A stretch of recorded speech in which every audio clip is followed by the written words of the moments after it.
Well, there is a story. Back in the 70s, there weren't really any oncologists, and there was no anti-nausea medicine. It was a tough field, so I elected, after much thought, to go into infectious diseases. October of my first year there, I was sent an elderly African-American woman, and this is a state medical, not mental, medical hospital, and they had sent her to me. She had a brain tumor, and they thought that she had tuberculosis. Well, it took me about 9 minutes to figure out that she didn't have tuberculosis, but I also figured out that she had a brain tumor that wasn't treatable and that there was no one taking care of her. So for the next 3 months until Christmas week, when she finally died, I took care of her. But I realized that Christmas Day that I enjoyed taking care of her far more than I did telling other doctors which antibiotic to use. So I helped the woman, certainly, in the last moments of her life, but she did more for me than I ever did for her. Every jacket I own wears out from the inside rather than the outside, and I go through jackets at rates that you can't imagine. One is always concerned about feeling rushed and having the person you're taking care of feeling like you're rushed.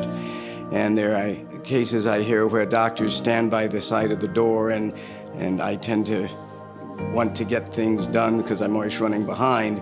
So if I take off my jacket and make myself sit down, even though my brain may be running at 100 miles an hour saying I got 4 more people to see and I'm already behind, I'm in the present and can go from there.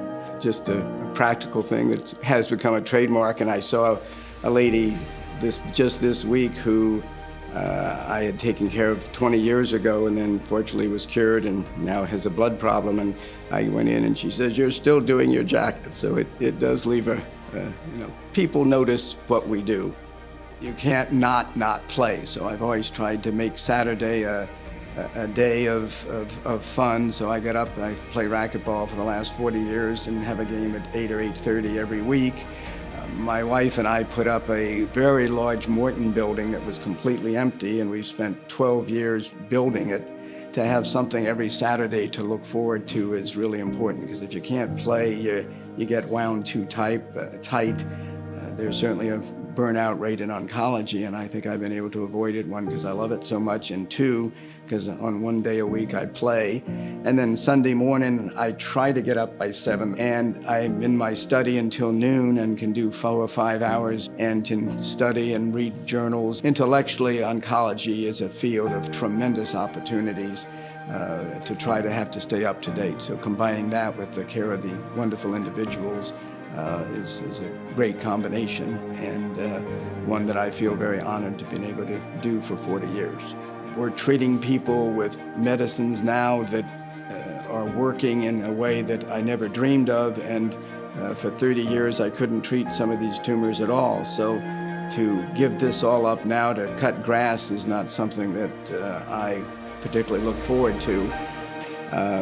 I try to send letters to patients families if they lose someone, and I saw a gentleman who came in 11 years after he lost his wife, and he had the letter that I had sent to him, and it was just a very short thing. But I like to think of it, I'm the lifeboat, and they're in the water, and you try to get the lifeboat to as many people as you can.